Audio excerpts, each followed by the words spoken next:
पिछले व्याख्यान में हम लोगों ने अरस्तू के राजनीतिक चिंतन के कुछ एक पक्षों पर विचार किया। आज जो विषय हमारे सामने है वो उसका एक बड़ा विवादित और चर्चित सिद्धांत है जिसको कि दास्ता का सिद्धांत कहते हैं। और इस दास्ता के सिद्धांत के कारण अरस्तू आलोचना का भी केंद्र रहा है, विशेष तौर से आधुनिक काल के विचारकों और समीक्षकों के लिए। लेकिन दास्ता का प्रश्न स्वयं अरस्तू के समय भी विवादित विषय था, क्योंकि जो साफिस्ट चिंतक रहे वे दास्ता को अप्राकृतिक मानते थे, अननेचुरल मानते थे और एक मानवीय समाज की या मानवीय व्यवस्था की एक विकृति के रूप में उसको स्वीकार करते थे। जबकि अरस्तू ने दास्ता की संस्था का समर्थन किया है, उसको औचित्यपूर्ण माना है। तो इसलिए केवल ऐसा नहीं है कि आधुनिक काल में ये विवाद उत्पन्न हुआ या आधुनिक काल में ये विवाद का विषय है, वरन स्वयं प्राचीन यूनान में भी दास्ता को लेकर अलग अलग दृष्टिकोण, भिन्न भिन्न दृष्टिकोण थे। और केवल यूनान में ही नहीं बल्कि प्राचीन रोम में भी इस प्रकार का वैचारिक मतभेद प्राप्त होता है, जहाँ तक कि दास्ता का प्रश्न है। लेकिन हमें तो ये समझना है कि अरस्तू ने दास्ता के विषय को किस प्रकार से देखा है, इसका उसने किस प्रकार से समर्थन किया है। अरस्तू ये कहता है कि जो दास्ता है वो एक प्राकृतिक संस्था है और एक आवश्यक संस्था भी है। Slavery is natural and necessary, प्राकृतिक भी है और आवश्यक भी है।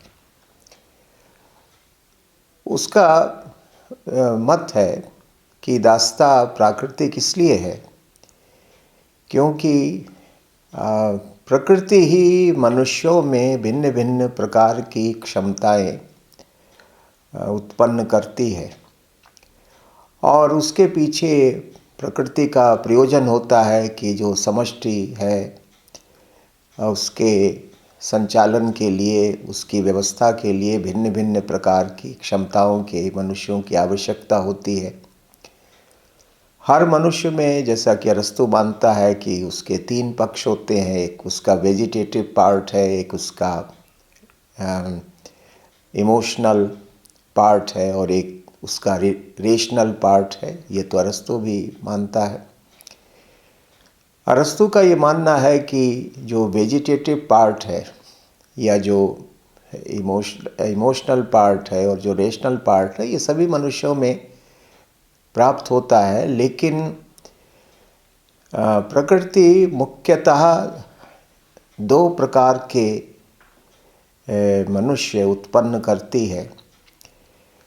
एक वे मनुष्य जिनके अंदर वेजिटेटिव और इमोशनल पार्ट तो हैं ही, लेकिन जिनके अंदर जो रेशनल पार्ट है, यानी जिनकी जो बौद्धिक क्षमता है, निर्णय लेने की क्षमता है, वो अत्यंत अविकसित होती है।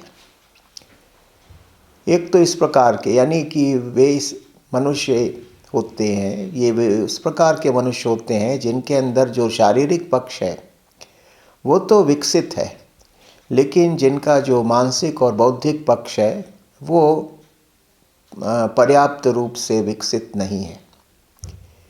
दूसरी ओर ऐसे लोग होते हैं कि जिनके अंदर जो शारीरिक पक्ष है वो भी विकसित होता है, लेकिन उनके अंदर जो बौद्धिक और मानसिक पक्ष है वो भी काफ़ी विकसित होता है, विशेष रूप से विकसित होता है।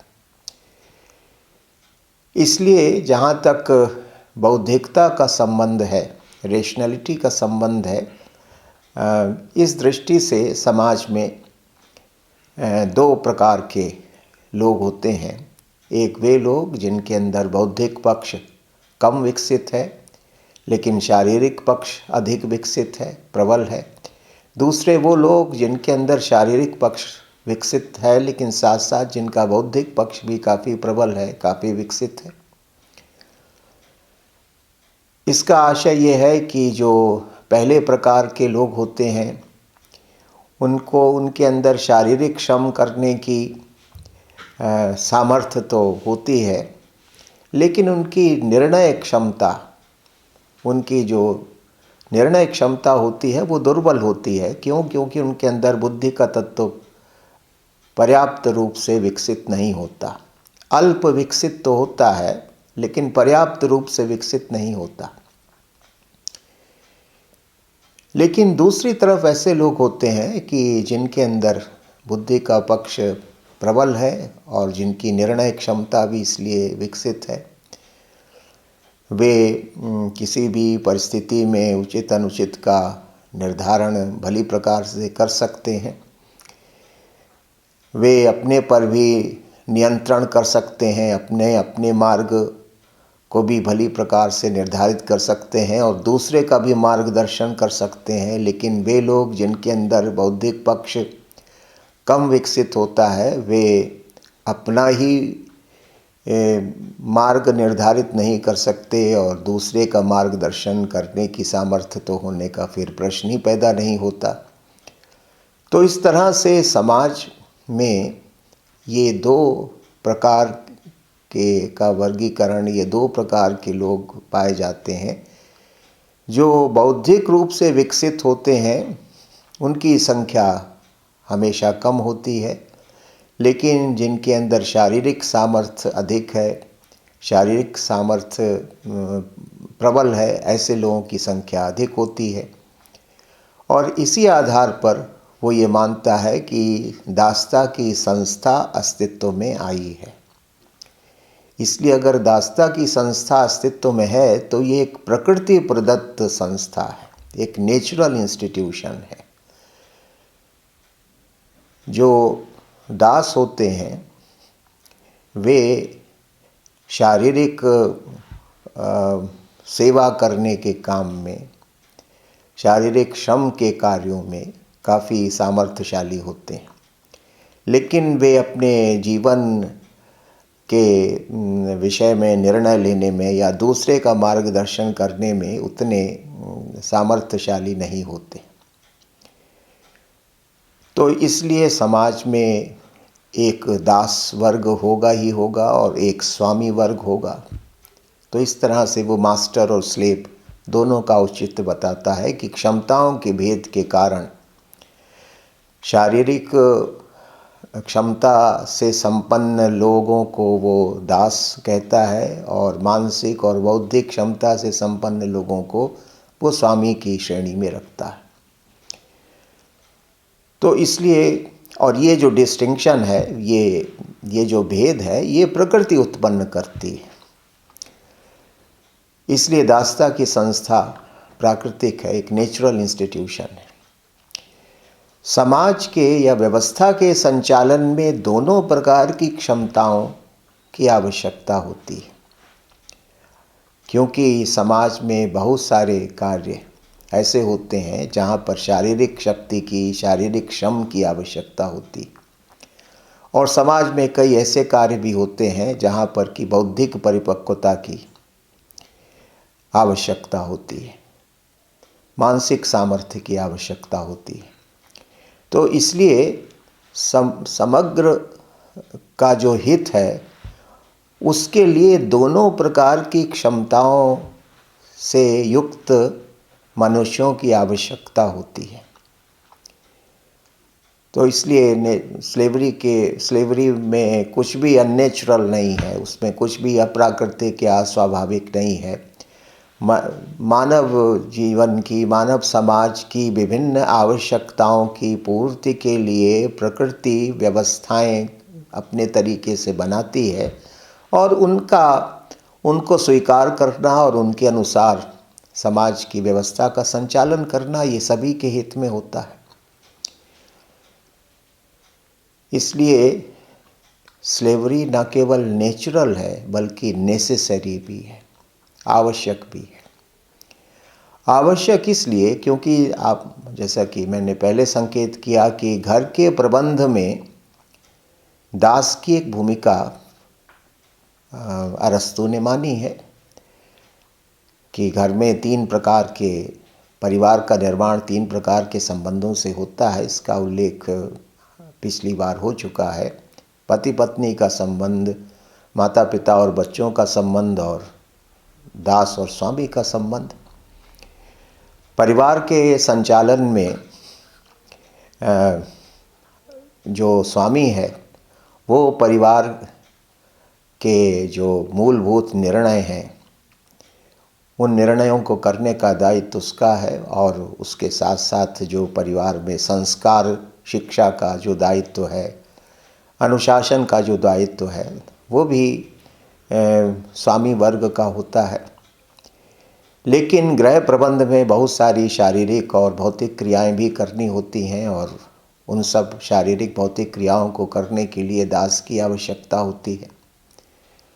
तो इसलिए अगर किसी भी परिवार का सुप्रबंध करना है, उसका भली प्रकार से संचालन करना है, परिवार को सही दिशा में बढ़ना है, परिवार में संस्कार शिक्षा होनी है, परिवार के द्वारा व्यक्ति का नैतिक उन्नयन होना है, तो इसके लिए यह आवश्यक है कि जो स्वामी है उसके पास अवकाश हो, लेज़र हो, कि जिससे वो अपनी इन सब भूमिकाओं को ठीक से निभा सके।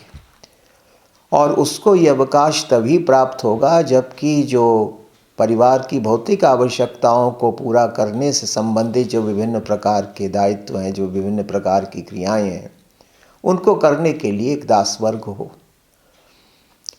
तो एक प्रकार से ये जो डिवीज़न ऑफ लेबर है, ये जो श्रम का विभाजन है, वो परिवार के सुचारू संचालन में सहायक है। और अरस्तु ये मानता है कि इससे स्वामी का भी हित संपादित होता है और इससे दास का भी हित संपादित होता है। दास वो कार्य कर रहा है जिसके लिए वो सक्षम है।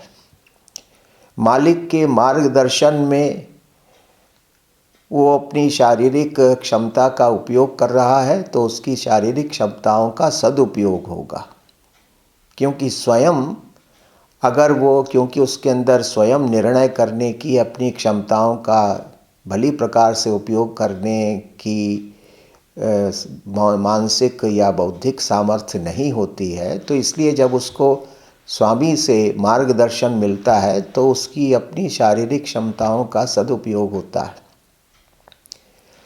और तो इसलिए दासता जो है वो दास के लिए हितकारी है, उसके लिए भी कल्याणकारी है। दूसरा, उसको मालिक वर्ग से शिक्षा भी प्राप्त होती है, क्योंकि मालिक का मार्गदर्शन धीरे धीरे उसके अंदर बुद्धि का विकास करता है, उसकी मानसिक और बौद्धिक स्थिति का भी धीरे धीरे विकास होता है। तो इसलिए अंततः दास जो है वो एक मालिक के मार्गदर्शन में जब चलता है तो ये स्वयं उसके अपने शारीरिक कल्याण के लिए भी सहायक होता है और उसके मानसिक और बौद्धिक विकास के लिए भी सहायक होता है। तो एक तो ये दासता जो है वो दास वर्ग के लिए हितकारी है, और ये मालिक वर्ग के लिए यानी स्वामी वर्ग के लिए इसलिए हितकारी है क्योंकि स्वामी वर्ग को अपना पूरा ध्यान उन विषयों पर केंद्रित करने का अवसर मिलता है कि जो परिवार के नैतिक और बौद्धिक विकास के लिए सहायक हैं, क्योंकि उनको तमाम उन रोज़मर्रा के कामों से फुर्सत मिल जाती है जिनको कि अब दास वर्ग कर रहा है, और इसलिए वो पूरी तरह से अपने को परिवार की संस्था का जो उच्चतर उद्देश्य है मनुष्य का निर्माण करने का, बच्चों का निर्माण करने का, एक नैतिक वातावरण उत्पन्न करने का, तो उन सब दायित्वों को पूरा करने के लिए उसको समुचित अवकाश मिलता है। और जो दास वर्ग है वो इस प्रकार से उसकी सहायता करता है जिससे कि वो अपनी भूमिका को भली प्रकार से संपादित कर सके। इस प्रकार से दास और स्वामी परस्पर निर्भर हैं। दोनों एक दूसरे के पूरक हो जाते हैं, दोनों एक दूसरे के सहायक हो जाते हैं, लेकिन फिर भी दोनों के बीच एक हायरार्किकल रिलेशन है। और जाहिर है कि जैसे अरस्तु कहता है कि शरीर में आत्मा प्रधान होती है, शरीर गौड़ होता है, बुद्धि प्रधान होती है, भावना गौड़ होती है, उसके अधीन होनी चाहिए। जैसे कि ये एक नेचुरल रिलेशन है बॉडी के अंदर कि जो सोल है वो बॉडी से हायर है, सुपीरियर है, और इसलिए सोल जो है वो बॉडी को रूल करती है। या जैसे जो रीज़न है वो इमोशन से सुपीरियर होता है, और इसलिए जब रीज़न के मार्गदर्शन में इमोशंस चलती हैं, एपिटाइट्स चलती हैं, तब वो सही दिशा में चलती रहती हैं। अन्यथा उनके भटकने का और उनके द्वारा तमाम तरह की समस्याएं पैदा करने की संभावना बनी रहती है। तो इसी तरह से जब स्वामी वर्ग के मार्गदर्शन में दास वर्ग अपनी शारीरिक शक्ति का, अपनी शारीरिक क्षमताओं का प्रयोग करता है तो उसका कल्याण होता है, उसका हित होता है। इसलिए दोनों एक दूसरे के लिए सहायक हैं, दोनों एक दूसरे के लिए आवश्यक हैं, लेकिन मुख्य भूमिका दोनों के बीच एक सुपीरियर इन्फीरियर का रिलेशन तो रहेगा। दोनों के बीच जो एक रिलेशनशिप है वो एक हायरार्किकल रिलेशनशिप है, और मालिक के यानी स्वामी के निर्देशन में, मार्गदर्शन में, उसके आदेश के अनुसार ही दास को कार्य करना चाहिए। यानी स्वामी का स्वाभाविक जो दायित्व है वो आदेश देना है, और दास का जो स्वाभाविक दायित्व है वो आदेश का पालन करना है। कमांड जो है वो स्वामी वर्ग के हाथ में है, और ओबीडियंस जो है वो दास वर्ग का लक्षण होना चाहिए, उसकी विशेषता होनी चाहिए। और जब इस प्रकार से यानी जो हायर है वो लोअर को गवर्न करेगा, रूल करेगा, ये एक नेचुरल लॉ है, एक प्राकृतिक विधान है। जब इसके अनुसार व्यवस्था चलती है तो सभी का हित होता है, सभी का कल्याण होता है। जो हायर है, higher should rule and govern the lower, ये एक प्रकृति का सिद्धांत है, और यही दास और स्वामी के संबंध में हमें दृष्टिगोचर होता है। दूसरी बात यह है कि जो यहाँ पर एक ध्यान देने की बात यह है कि यूनान की जो राजनीतिक व्यवस्था थी, उस व्यवस्था में स्वामी ही नागरिकता के अधिकार भी रखता था। इसलिए जो स्वामी होता था वही सिटीज़न भी होता था। दास को नागरिकता के अधिकार प्राप्त नहीं थे। तो इसलिए जो स्वामी वर्ग था, क्योंकि वो सिटीज़न भी था, तो न केवल उसको गृह प्रबंध का नेतृत्व करना होता था, बल्कि उसको अपने नगर राज्य के शासन प्रबंध में भी भाग लेना होता था। और नगर राज्यों का जो शासन प्रबंध था वो, जैसा कि हम लोग जानते हैं कि वो एक डायरेक्ट डेमोक्रेसी की व्यवस्था थी, वो एक प्रत्यक्ष प्रजातंत्र की व्यवस्था थी। आजकल की तरह नागरिकता के विचार को उस समय नहीं माना जाता था। उस समय नागरिक जो होता था वो शासन प्रबंध में भाग लेता था, वो विधि निर्माण भी करता था, शासन प्रबंध भी करता था, न्यायिक दायित्व का भी निर्वहन करता था। तो इसलिए एक नागरिक की ये सब जिम्मेदारियां थीं, और जाहिर है कि स्वामी जो होता था उसको ये सब दायित्व भी एक नागरिक के रूप में, ये भी सब दायित्व उसको निभाने होते थे अपने नगर राज्य में। और ये सब दायित्व न केवल महत्वपूर्ण है, बल्कि इनको करने के लिए पर्याप्त अवकाश भी चाहिए, सफिशिएंट लेजर भी चाहिए। और अगर दास ना हो तो स्वामी वर्ग अपने इन सब दायित्वों का निर्वहन कैसे कर सकता है। इसलिए जो स्वामी वर्ग था, न केवल उसको गृह प्रबंध करना उसका दायित्व होता था, न केवल उसको अपने परिवार का मार्गदर्शन करना होता था, बल्कि उसकी एक दूसरी व्यस्तता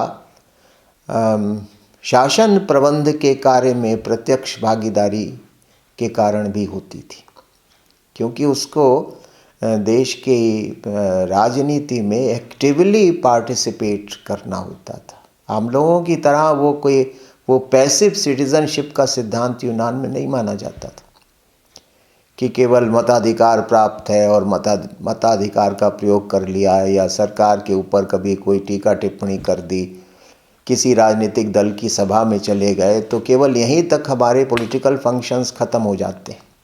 ऐसा यूनान के नागरिक के लिए नहीं था। उसको तो अपने नगर राज्य की सभी व्यवस्थाओं में प्रत्यक्ष रूप से भागीदारी करनी पड़ती थी। तो इसलिए नागरिक का दायित्व एक महती दायित्व था, और जाहिर है कि इतने महती दायित्व का निर्वहन करने के लिए उसको अवकाश की आवश्यकता थी, और अवकाश के साथ साथ इस तरह के दायित्व का निर्वहन करने के लिए बौद्धिक सामर्थ्य की भी आवश्यकता थी।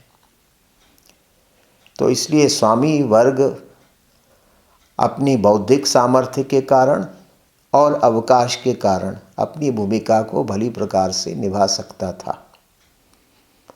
तो इस कारण वो ये मानता है कि जो स्लेवरी है वो नेचुरल भी है और नेसेसरी भी है।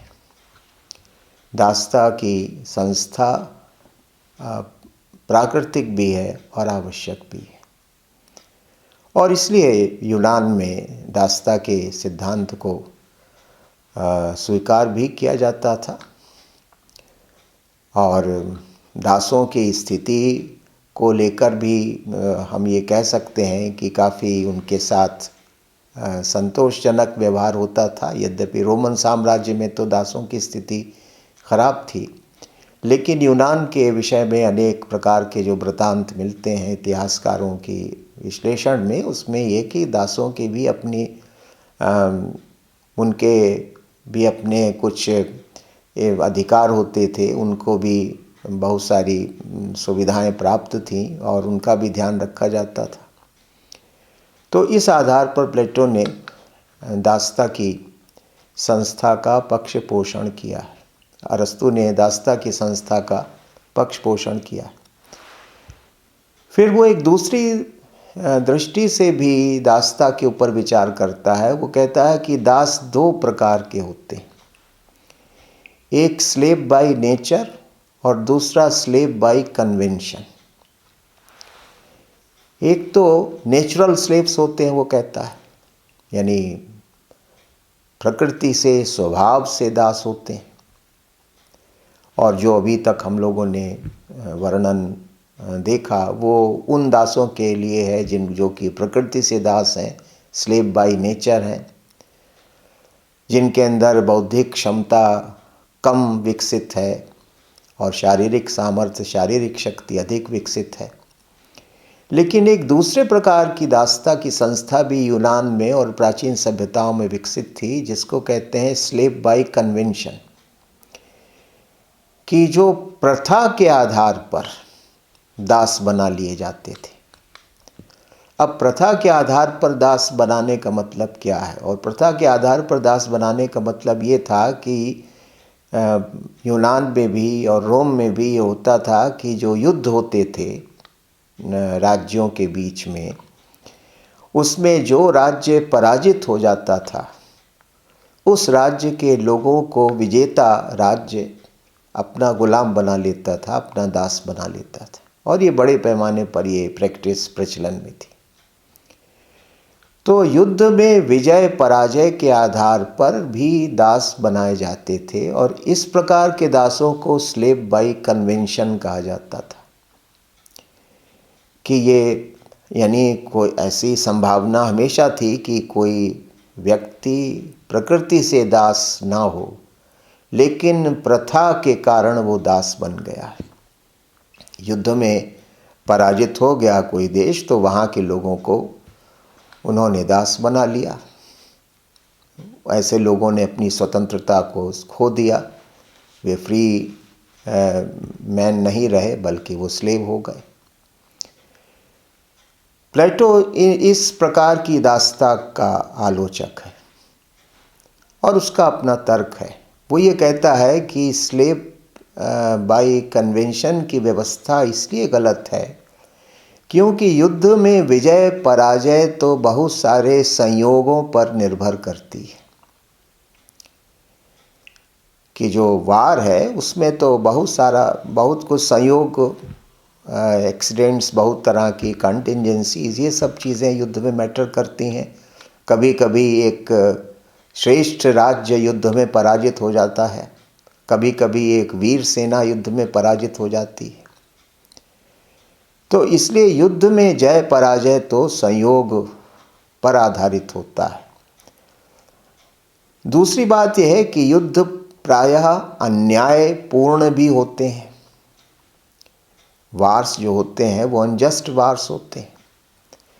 तो अगर कोई वार अनजस्ट है और उसमें अगर कोई हार गया है तो उसको दास बना लेना कहाँ से जस्ट होगा? क्योंकि जब वार ही अनजस्ट है, युद्ध ही अन्यायपूर्ण है, तो जो युद्ध बंदी हुए जिनको कि आपने दास बना लिया, तो उनको भी आपने अन्यायपूर्ण तरीके से उनके ऊपर दासता थोप दी है। उनकी जो स्लेवरी है वो भी अनजस्ट है।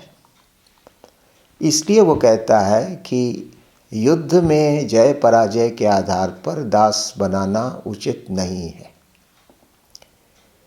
क्योंकि युद्ध में जय पराजय अनेक कारणों और अनेक कारकों पर निर्भर करती है। उसमें हमेशा ये आवश्यक नहीं होता कि जो जीता है वो जीत डिज़र्व करता था, या जो हारा है वो हार डिज़र्व करता था। ऐसा हमेशा नहीं होता। या जो बहुत वर्चुअस है, जो बड़ा गुणी है, श्रेष्ठ है, वही जीत गया, और जो ऐसा नहीं है वो हार गया, तो ऐसा हमेशा नहीं होता। और जब ऐसा होता नहीं तो युद्ध में जय पराजय के आधार पर जब आप किसी को, हारे हुए लोगों को आप जब दास बनाएंगे तो ये तो नितांत अन्यायपूर्ण होगा। उसमें प्रायः ऐसा होगा कि जो श्रेष्ठ मनुष्य है, जिसको वास्तव में स्वतंत्र ही होना चाहिए, उसको आपने दास बना लिया। और जो दास बनने के योग्य हैं, मान लिया जो विजेता राज्य है, वहाँ के मनुष्यों का नैतिक और बौद्धिक स्तर बहुत ही निम्न कोटि का है, तो उनको वस्तुतः दास होना चाहिए, लेकिन वो स्वतंत्र व्यक्ति के रूप में आचरण करेंगे। और जो पराजित लोग हैं, संयोगवश जो पराजित हो गए, लेकिन जो श्रेष्ठ कौम के लोग हैं, जो वीर जाति के लोग हैं, उनको आपने दास बना लिया, तो ये तो अत्यंत अन्यायपूर्ण होगा। इसलिए वो कहता है कि स्लेव बाय कन्वेंशन की जो धारणा है वो न्यायपूर्ण धारणा नहीं है।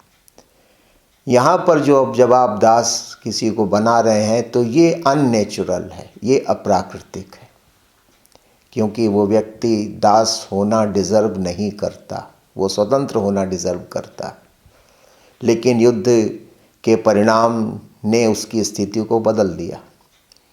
इस आधार पर अरस्तु कहता है कि कभी प्रथागत आधार पर दासता नहीं होनी चाहिए। फिर वो एक तीसरी बात और भी कहता है, जिसके कारण उसके ऊपर एक रेशल प्राइड का चार्ज भी लगा है। उसका ये मानना था कि जो यूनान के लोग हैं वो एक बहुत श्रेष्ठ प्रजाति के लोग हैं, और यूनान के बाहर या यूनान के अतिरिक्त जितनी भी जातियां हैं, जितने भी समाज हैं, वे सब बर्बर समाज हैं। और इसलिए यूनानियों को कभी भी दास नहीं बनाया जा सकता या कभी भी दास नहीं बनाना चाहिए, क्योंकि यूनान के लोग एक श्रेष्ठ कौम के लोग हैं। वे लोग फ्रीडम डिज़र्व करते हैं, स्लेवरी नहीं। जबकि स्लेवरी तो बर्बर जातियों का भाग्य होना चाहिए। जो बर्बर जातियां, यूनान के अतिरिक्त बाकी सभी को बर्बर वो मानते ही थे। यूनानी जो दार्शनिक हैं या यूनानी जो समाज था, उसमें ये दुराग्रह तो था ही कि यूनान के अलावा बाकी सब लोग बर्बर जातियां हैं, बारबरिक रेसेस हैं। और वो स्लेवरी डिज़र्व करती हैं, लेकिन यूनान के लोग तो स्लेवरी डिज़र्व नहीं करते। तो ऐसा भी अरस्तू का विचार था। साथ साथ उसने दास्ता की कुछ लिमिटेशंस भी बताई हैं कि दास्ता की संस्था तो ठीक है, स्लेव बाय नेचर लोग होते ही हैं और इसलिए स्लेवरी तो एक नेचुरल इंस्टीट्यूशन है, लेकिन साथ साथ उसने कुछ दासों के साथ व्यवहार कैसा हो इसकी शर्तें भी बताई। उसने एक बड़ा अजीबोगरीब तर्क दिया है कि वैसे तो दास और स्वामी में फ्रेंडशिप नहीं हो सकती है, सामंजस्य नहीं हो सकता है। यूनानी लोग फ्रेंडशिप शब्द का प्रयोग एक विशेष अर्थ में करते थे कि जैसे एक परिवार में पति पत्नी के बीच जस्टिस और फ्रेंडशिप हो सकती है, तो इस तरह से एक परिवार में स्वामी और दास के बीच जस्टिस और फ्रेंडशिप पॉसिबल नहीं है, क्योंकि दोनों की प्रकृति में भिन्नता है। लेकिन अंततः स्वामी को ये समझना चाहिए कि दास भी एक मनुष्य है और मनुष्य के नाते उसके साथ सद्व्यवहार करना चाहिए, ऐसा उसका विचार है। तो ये एक उसका जो तर्क है वो बड़ा अटपटा सा है कि मास्टर और स्लेव के बीच में तो उनके बीच एक दूरी रहेगी ही और कोई फ्रेंडशिप का भाव नहीं हो सकता है, लेकिन लेकिन मनुष्य के रूप में स्वामी को दास के साथ अच्छा व्यवहार करना चाहिए, ऐसा उसने कहा। दूसरी बात उसने ये कही है कि अगर कभी ऐसा लगे कि किसी दास का समुचित बौद्धिक विकास हो चुका है, उसने स्वामी के मार्गदर्शन में बौद्धिक क्षमता हासिल कर ली है, मानसिक क्षमताएं उसकी विकसित हो गई हैं, तो उसको स्वतंत्र किया जा सकता है। फिर एक तीसरी बात जो कि एक यूनान की एक परंपरा भी थी कि कभी कभी लोग कुछ मूल्य चुकाकर अपनी फ्रीडम को खरीद लेते थे, यानी दास कुछ पैसा देकर मालिक को स्वतंत्र हो सकता था। तो इसका भी उसने समर्थन किया है कि अपनी कोई भी दास एक निश्चित निर्धारित मूल्य चुकाकर अपने मालिक से अपनी स्वतंत्रता अर्जित कर सकता है। और चौथी बात यह है कि उसने अपनी वसीयत में ये लिखा था कि जो मेरे दास हैं उसमें से कई लोग मानसिक रूप से विकसित हो चुके हैं, इनके अंदर समुचित बौद्धिक सामर्थ्य आ चुकी है, इसलिए मेरी मृत्यु के बाद इनको स्वतंत्र कर दिया जाए, इनको फ्री कर दिया जाए, इनकी स्वतंत्रता इनको वापस दे दी जाए। तो अरस्तु ने इन सब शर्तों को, ये सब कंडीशंस भी स्लेवरी के साथ मानी है कि स्लेवरी तो नेचुरल है, लेकिन साथ साथ ये कंडीशंस हैं और इन कंडीशंस के अनुसार हमें दास के साथ व्यवहार करना चाहिए। और कुछ ऐसी परिस्थितियां भी संभव हैं कि जबकि दास एक स्वतंत्र व्यक्ति बन सकता है।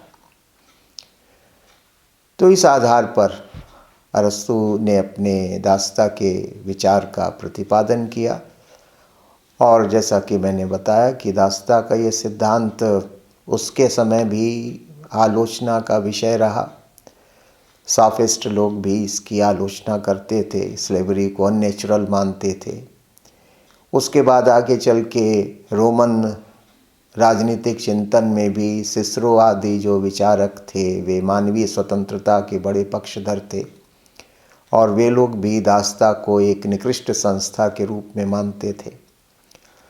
तो एक तो स्वयं यूनान और रोम की सभ्यताओं में ही दास्ता को लेकर मतभेद था और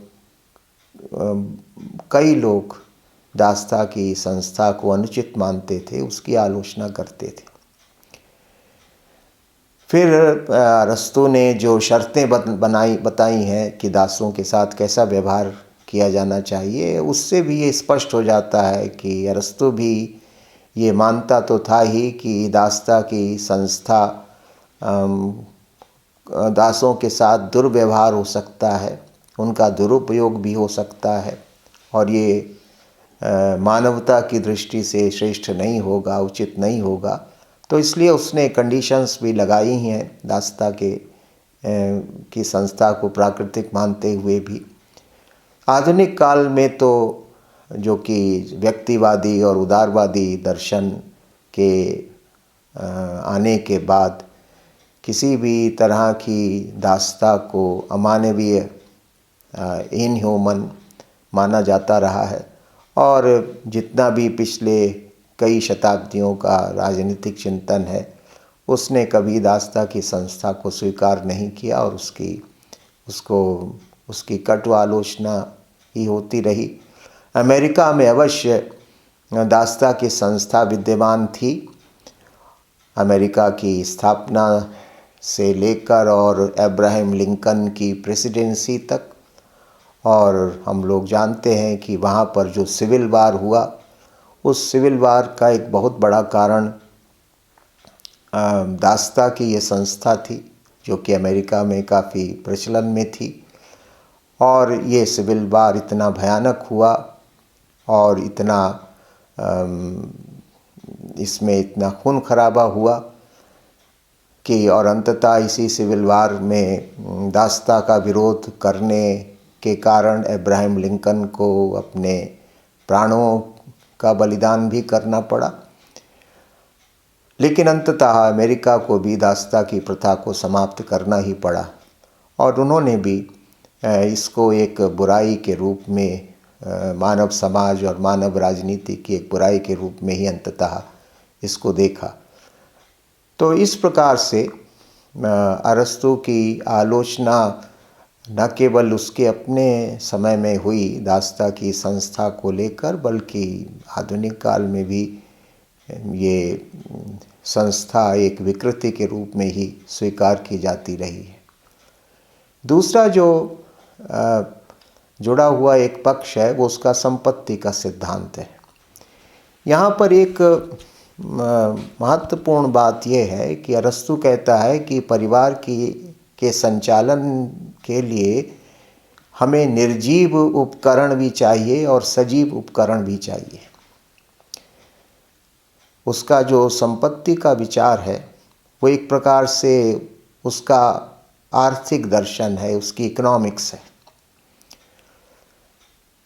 तो वो ये कहता है कि गृह प्रबंध करने में दो प्रकार के उपकरण चाहिए, दो प्रकार के टूल्स या दो प्रकार के इंस्ट्रूमेंट्स चाहिए, एक लिविंग और दूसरा नॉन लिविंग। तो जो दास होता है उसको तो वो लिविंग इंस्ट्रूमेंट कहता है, घर के प्रबंध का सजीव उपकरण या सजीव यंत्र। और जो संपत्ति होती है, जो प्रॉपर्टी होती है, उसको वो घर के प्रबंध का निर्जीव उपकरण या नॉन लिविंग या इनएनिमेट इंस्ट्रूमेंट मानता है। और वो कहता है कि इन घर का ठीक से प्रबंध करने में उन दोनों प्रकार के उपकरणों की आवश्यकता होती है। दोनों में अंतर क्या है? वो कहता है कि जो दास है वो सेवाएं देकर घर की व्यवस्था का संचालन करता है। वो अपने शरीर की सेवाएं देकर, श्रम करके, शारीरिक भौतिक कार्यों का संपादन करके वो घर की व्यवस्था के संचालन में सहयोग करता है। और जो संपत्ति होती है वो घर के लोगों की जो इकोनॉमिक नीड्स होती हैं उनको पूरा करके घर की व्यवस्था के संचालन में सहायता करती है। तो इस तरह से आवश्यकताओं की पूर्ति के लिए संपत्ति की आवश्यकता है और घर के जो दूसरे शारीरिक श्रम के कार्य हैं उनको करने के लिए हमें दास की आवश्यकता है। तो इसलिए एक परिवार की व्यवस्था में इन दोनों चीज़ों की आवश्यकता पड़ती है और एक उसमें से सजीव है और दूसरी उसमें से निर्जीव है। अब संपत्ति जो है, संपत्ति के ऊपर उसने मुख्य रूप से दो तीन दृष्टियों से विचार किया है। पहला तो उसने ये प्रश्न उठाया है कि पहले तो बात वो कहता है कि संपत्ति भी आवश्यक है, स्वाभाविक है और आवश्यक है। Property is also natural, property is also necessary. Property natural है इसलिए क्योंकि बिना संपत्ति के जीवन की कल्पना नहीं की जा सकती है, इसलिए प्रॉपर्टी नेचुरल है। मनुष्य के जीवन की कोई कल्पना प्रॉपर्टी के बिना नहीं की जा सकती। क्यों? क्योंकि मनुष्य के जीवन की कुछ आवश्यकताएं हैं और उन आवश्यकताओं के लिए हमें किसी न किसी मात्रा में संपत्ति की आवश्यकता होती है। तो प्रॉपर्टी नेचुरल है। वो प्लेटो के इस तर्क को नहीं मानता कि कुछ लोग ऐसे हैं जो कि बिना प्रॉपर्टी के भी जिनको प्रॉपर्टी की कोई ज़रूरत नहीं है, और वहाँ पर उसने कम्युनिज़्म की उनके लिए व्यवस्था की। तो अरस्तु ये नहीं मानता। वो कहता है कि प्रॉपर्टी नेचुरल है और नेसेसरी है। अपनी आवश्यकताओं को पूरा करने के लिए भी संपत्ति चाहिए, और फिर एक व्यक्ति की स्वाभाविक प्रवृत्ति होती है कि वो दूसरों की भी मदद करना चाहता है। वो सेवा के कार्य, परोपकार के कार्य, चैरिटी के कार्य भी करना चाहता है। मनुष्य एक सामाजिक प्राणी है, उसको दूसरों के प्रति भी एक दायित्व बोध होता है, और उस दायित्व बोध का निर्वहन करने के लिए भी संपत्ति चाहिए। क्योंकि जैसा कि हम लोगों ने पहले देखा कि वो बार बार फ्रेंडशिप का उल्लेख करता है कि सोसाइटी जो है उसका जो बेसिस होता है वो फ्रेंडशिप होता है, और फ्रेंडशिप में आदान प्रदान स्वाभाविक होता है, और इस आदान प्रदान के लिए संपत्ति होना आवश्यक है। इसलिए वो ये मानता है कि प्रॉपर्टी नेचुरल भी है और नेसेसरी भी है। और प्लेटो ने जो कम्युनिज़्म की बात कही, उस कम्युनिज़्म की बात से वो सहमत नहीं है। और यहीं पर उसने एक फ़र्क किया है कि प्रॉपर्टी का जो लव है, प्रॉपर्टी का जो प्रेम है, वो नेचुरल लव होता है। ये जो नेचुरल लव ऑफ सेल्फ है और जो एक्सेसिव लव ऑफ सेल्फ है, इसमें उसने एक डिस्टिंक्शन किया है। सेल्फिशनेस क्या है? सेल्फिशनेस है एक्सेसिव लव ऑफ सेल्फ, कि आप अपने से इतना प्रेम करें, अपने परिवार से इतना प्रेम करें कि आप अपने सामाजिक दायित्व को भूल जाएं, उसकी उपेक्षा करने लग जाएं। तो ये एक्सेसिव लव ऑफ सेल्फ, ये एक बुराई है। लेकिन जो नेचुरल लव ऑफ सेल्फ है कि आप अपने परिवार की कुछ आवश्यकताओं की पूर्ति के लिए, समाज में कुछ अपना योगदान करने के लिए जो संपत्ति आपको चाहिए वो तो चाहिए ही, उसमें तो कोई आपत्ति हो ही नहीं सकती। अरिस्टोटल कहता है कि प्लेटो ये डिस्टिंक्शन करना भूल जाता है कि जो एक नेचुरल लव ऑफ प्रॉपर्टी होता है और एक एक्सेसिव लव ऑफ प्रॉपर्टी होता है, और नेचुरल लव ऑफ प्रॉपर्टी में कुछ भी बुरा नहीं है। एक्सेसिव लव ऑफ प्रॉपर्टी वो एक विकृति है, वो एक परवर्सन है, उससे बचना चाहिए। तो इसलिए प्रॉपर्टी एक नेचुरल और एक नेसेसरी इंस्टीट्यूशन है। दूसरी बात वो कहता है कि किस संपत्ति को हम प्राकृतिक संपत्ति कहेंगे, व्हाट इज नेचुरल प्रॉपर्टी, यानी संपत्ति अर्जित करने का उचित तरीका या उचित उपाय क्या होता है। तो वो कहता है कि जैसे जो कि उस समय के सामाजिक जो परिवेश था उसके संदर्भ में वो कहता है कि जैसे जो कृषि है, एग्रीकल्चर जो है, वो एक नेचुरल मोड है प्रॉपर्टी अर्निंग का, वो संपत्ति कमाने का एक स्वाभाविक प्राकृतिक यानी उचित तरीका है। इसी तरह से हस्बेंड्री, पशुपालन, वो भी संपत्ति कमाने का एक उचित तरीका है।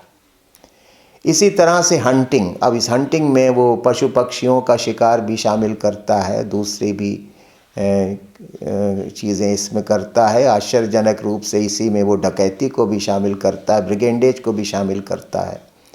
तो वो कहता है कि ये जो तरीके हैं ये संपत्ति अर्जित करने के उचित तरीके हैं, यानी ये नेचुरल मोड्स हैं प्रॉपर्टी अर्न करने के। क्यों? क्योंकि यहाँ पर हम प्रॉपर्टी अर्न कर रहे हैं अपनी आवश्यकताओं की पूर्ति करने के लिए।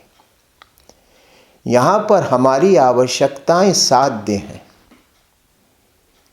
जब नीड्स के लिए प्रॉपर्टी अर्न की जाती है तो वो प्रॉपर्टी अर्न करने का नेचुरल यानी मॉरल तरीका होता है, उचित तरीका होता है, नैतिक स्वरूप है, स्वाभाविक स्वरूप है, उस पर कोई आपत्ति नहीं की जा सकती। अगर कोई कृषि कार्य करके, पशुपालन करके, शिकार के द्वारा, क्योंकि यहाँ पर आप अपने लेबर को अप्लाई कर रहे हैं, और लेबर को अप्लाई इसलिए कर रहे हैं क्योंकि आपकी कुछ नीड्स हैं और उनको पूरा करना है। तो ये एक नेचुरल तरीका है प्रॉपर्टी को अर्न करने का, उचित तरीका है, मान्य तरीका है, और समाज इनको स्वीकार करता है। इसी तरह से एक सीमा के अंदर बार्टर सिस्टम भी यानी वस्तु विनिमय की प्रणाली भी संपत्ति अर्जित करने का उचित तरीका है। कि जैसे हमने गेहूं देकर कपड़ा खरीद लिया, या कुछ इस तरह से जो वस्तु विनिमय की प्रणाली जो कि जिसके आधार पर प्राचीन समाज चलते थे लगभग सभी सभ्यताओं में, तो ये जो बार्टर सिस्टम है वो भी नेचुरल है। उसमें भी संपत्ति कभी साध्य नहीं बन पाती, हमेशा आवश्यकताएं ही साध्य बनी रहती। क्योंकि जब संपत्ति साध्य बन जाती है, धन साध्य बन जाता है, वहीं से सारी बुराइयां शुरू होती। लेकिन बार्टर सिस्टम में सभी लोग अपनी भिन्न भिन्न प्रकार की आवश्यकताओं को पूरा करने के लिए वस्तु विनिमय करते हैं, एक्सचेंज करते हैं।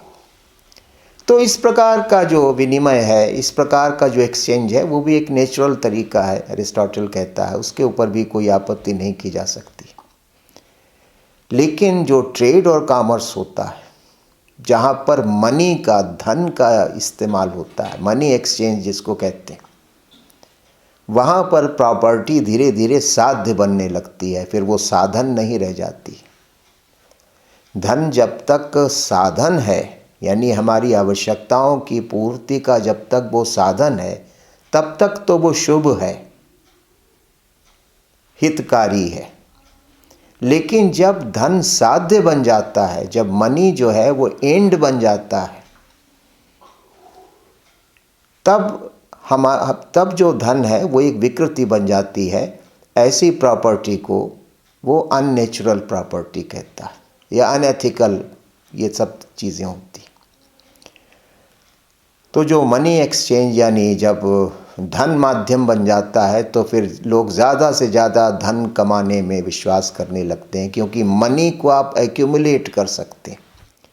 बार्टर सिस्टम में आप वस्तुओं को एक सीमा के आगे एक्यूमुलेट नहीं कर सकते, लेकिन जो मनी होता है उसका कितना भी एक्यूमुलेशन हो सकता है, और यही एक्यूमुलेशन हमारे अंदर लोभ और लालच की प्रवृत्तियां पैदा करती है, और अंततः धीरे धीरे अधिक से अधिक धन इकट्ठा करना, अधिक से अधिक धन अर्जित करना, ये हमारा साध्य बन जाता है। फिर धन साधन नहीं रहता, बल्कि धन ही हमारे लिए साध्य बन जाता है, जिसको बाइबल में मैमन वर्शिप कहा गया, कि धन ही आराध्य बन जाता है, समाज धन का उपासक बन जाता है। तो इस तरह की मनी इकोनॉमी में, जिसमें कि आवश्यकताएं साध्य नहीं रहती, बल्कि धन जो है वो साधन नहीं रहता बल्कि साध्य बन जाता है। धन आवश्यकता पूर्ति का साधन नहीं रहता, बल्कि धन साध्य बन जाता है। इसको वो अस्वाभाविक मानता है, और फिर इसमें व्यक्तिगत और सामाजिक जीवन में अनेक विकृतियाँ, अनेक प्रकार का शोषण, अनेक प्रकार का अन्याय ये उपजने लगता है, और समाज की सुख शांति धीरे धीरे भंग होने लगती है। विशेष तौर से वो सूदखोरी का, यूजरी का बहुत बड़ा आलोचक है। लगभग सभी प्राचीन सभ्यताओं में ब्याज लेना बहुत ही गर्हित, घृणित और वर्जित कार्य माना गया है लगभग सभी प्राचीन सभ्यताओं में। अरस्तु भी कहता है कि ब्याज लेना अनैतिक कार्य है, अनैतिक कृत्य है। और उसका एक बड़ा प्रसिद्ध कथन है, money should can not have of springs. संपत्ति की संतान नहीं होनी चाहिए। मतलब ये कि धन से धन कमाना, क्योंकि ब्याज क्या है? ब्याज है धन से धन कमाना। तो ये एक विकृति है। क्यों? क्योंकि यहाँ पर आप दूसरे के कष्ट का, दूसरे की आपदा का लाभ उठाते हैं सामान्यतः। तो इसलिए वो यूजरी यानी ब्याज लेने की प्रथा का विरोधी है। अरस्तु ये मानता है कि धन से धन कमाना, जिसको यूजरी कहा गया, वो नितांत अनैतिक और अनुचित है, क्योंकि इससे समाज में धन की पूजा शुरू हो जाती है और हम बगैर श्रम किए हुए धन कमाने की कल्पना करने लगते हैं। हमारी आवश्यकताओं का हमारे धन कमाने की इच्छा से कोई संबंध नहीं रहता। तो इस आधार पर वो यूजरी का यानी ब्याज लेने की प्रथा का विरोधी है। यहूदी धर्म में भी हम इस प्रवृत्ति को प्राप्त करते हैं। यहूदियों में भी यूजरी को बहुत ही निंदनीय माना गया है और शेक्सपियर का जो प्रसिद्ध नाटक है मर्चेंट ऑफ वेनिस, उसकी तो थीम ही यही है। तो इस आधार पर उसने ये माना है कि संपत्ति आवश्यकताओं के लिए है। धन आवश्यकता पूर्ति का साधन है, अपने में साध्य नहीं होना चाहिए। जब धन अपने में साध्य बन जाता है तो समाज में शोषण, अन्याय, अशांति, इस प्रकार की प्रवृत्तियां स्वाभाविक रूप से उत्पन्न होने लगती। यानी जो आजकल की जो मनी इकोनॉमी है और आजकल का जो कैपिटलिज्म है, उसके जो मूल सिद्धांत हैं, अरस्तु संभवतः उनको कभी स्वीकार न करता। तो इस प्रकार से अरस्तु ने एक पक्ष संपत्ति के संदर्भ में ये प्रतिपादित किया है। फिर डिस्ट्रीब्यूशन का प्रश्न उठाया है कि संपत्ति के वितरण का सम्यक सिद्धांत क्या होगा। वो कहता है कि संपत्ति के वितरण के 3 विकल्प हो सकते हैं। एक तो पहला तो ये कि संपत्ति सामूहिक हो और उसका उपयोग भी सामूहिक हो। प्रॉपर्टी की ओनरशिप भी कलेक्टिव हो और उसका यूज़ भी कलेक्टिव हो। एक तरीका तो ये हो सकता है। दूसरा, संपत्ति सामूहिक हो लेकिन उसका उपयोग व्यक्तिगत हो, यानी प्रॉपर्टी की ओनरशिप कलेक्टिव हो लेकिन प्रॉपर्टी का यूज़ प्राइवेट हो, व्यक्तिगत हो। और तीसरा तरीका ये हो सकता है कि संपत्ति निजी हो लेकिन उसका उपयोग सामूहिक हो। प्रॉपर्टी प्राइवेट हो लेकिन उसका यूज़ कलेक्टिव हो। तो वो कहता है कि ये 3 तरीके हो सकते हैं संपत्ति या भूमि के वितरण के विषय में। पहले 2 विकल्पों को वो उचित नहीं मानता और इसीलिए वो प्लेटो के कम्युनिज्म की आलोचना करता है। संपत्ति सामूहिक होगी तो संपत्ति झगड़े की चीज़ बन जाएगी। Everybody's property is nobody's property, everybody's responsibility is nobody's responsibility. जो साझे की संपत्ति होती है वो तो विवाद की जड़ होती है, झगड़े की जड़ होती है। इसलिए वो कलेक्टिव, और उसमें किसी सामूहिक कल्याण नहीं होता, बल्कि जो बहुत चालाक और बहुत शक्तिशाली लोग होते हैं वो सब उसको हड़प जाते हैं और सामूहिक कल्याण जैसी कोई चीज़ उसमें नहीं होती। इसलिए वो प्रॉपर्टी के कलेक्टिव ओनरशिप के सिद्धांत को, यानी कम्युनिज्म के सिद्धांत को वो उचित नहीं मानता। इसी प्रकार से प्रॉपर्टी कलेक्टिव हो लेकिन उसका यूज़ प्राइवेट हो, तो वो कहता है कि ये तो संभव ही नहीं है। प्रॉपर्टी कलेक्टिव हो और उसका यूज़ अगर प्राइवेट हो तो ये तो नितांत अव्यावहारिक है, इम्प्रैक्टिकल है, ऐसा तो हो ही नहीं सकता समाज की व्यवस्था में। इसलिए संपत्ति के, भूमि के वितरण का जो सम्यक सिद्धांत होगा, जो श्रेष्ठ सिद्धांत होगा, वो यही कि संपत्ति तो व्यक्तिगत रहे।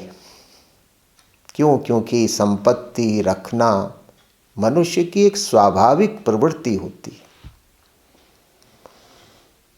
जो प्रॉपर्टी है वो लाइफ के लिए का एक, हमारे लाइफ का एक एक्सटेंशन है, हमारे जीवन का एक अनिवार्य पक्ष है, हमारे जीवन का ही एक भाग है। संपत्ति के बिना जीवन की कल्पना नहीं की जा सकती। तो इसलिए प्राइवेट प्रॉपर्टी होना ही चाहिए। संपत्ति तो निजी हो, लेकिन हम संपत्ति का उपयोग इस प्रकार से करें कि उससे सार्वजनिक कल्याण हो, उससे दूसरों का भी हित साधन हो। ऐसा न हो कि ये निजी संपत्ति केवल स्वार्थ साधन का विषय बन के रह जाए। इसलिए निजी संपत्ति हो और निजी संपत्ति को हम सार्वजनिक कल्याण की दृष्टि से, सार्वजनिक कल्याण के भाव से अगर प्रयोग करते हैं तो इससे हमारी आवश्यकताएं भी पूरी होंगी और समाज में भी किसी प्रकार की विकृति, किसी प्रकार की बुराई पैदा नहीं होगी। समष्टि का भी कल्याण होगा, व्यष्टि का भी कल्याण होगा। अर्थात जो व्यक्ति, जिसके पास संपत्ति है, उसका भाव शुद्ध होना चाहिए। गांधी जी ने अपने ट्रस्टीशिप के सिद्धांत में इसी प्रकार की धारणा का प्रतिपादन किया है कि जिनके पास संपत्ति है वे अपने को संपत्ति का न्यासी समझें, ट्रस्टी समझें, उसका मालिक न समझें। जिसका आशय यह है कि संपत्ति के द्वारा हम अपनी उचित आवश्यकताओं की पूर्ति तो करें, वो तो आवश्यक भी है, लेकिन साथ साथ संपत्ति से सार्वजनिक कल्याण करने का भी प्रयास करें। ये मान के चलें कि अगर मेरे पास अधिक संपत्ति है तो उस संपत्ति का उपयोग समाज के कल्याण में होना चाहिए। तो इसलिए संपत्ति निजी होगी और अगर भाव शुद्ध होगा तो ऐसी निजी संपत्ति समाज के लिए कभी भी खतरा नहीं होती। लेकिन जब निजी संपत्ति कुभाव पर आधारित हो, स्वार्थ बुद्धि पर आधारित हो, तो ऐसी जो निजी संपत्ति है वो वही बुराइयां, वही विकृतियां पैदा करती हैं जो कि कैपिटलिज्म में आमतौर से देखी जाती हैं। कैपिटलिज्म इन्हीं बुराइयों से ग्रस्त होता है क्योंकि वहाँ पर जो संपत्तिशाली व्यक्ति होता है वो अपने को संपत्ति का न्यासी नहीं मानता, बल्कि अपने को संपत्ति का स्वामी मानता है। तो इसलिए अरस्तु कहता है कि संपत्ति को लेकर समाज में किसी भी प्रकार की बुराई या विकृति या दुर्भाव या मनोमालिन्य पैदा ना हो, इसके लिए भाव शुद्धि का अत्यंत महत्व है। और ये तभी संभव है कि जब हम अपनी संपत्ति के प्रति न्यास का भाव रखेंगे। यही उसका आशय है कि जब वो कहता है कि प्रॉपर्टी का जो नेचुरल लव है उसमें कोई भी खराबी नहीं है, लेकिन प्रॉपर्टी का जो एक्सेसिव लव है वहीं से सारी बुराइयां पैदा होती हैं।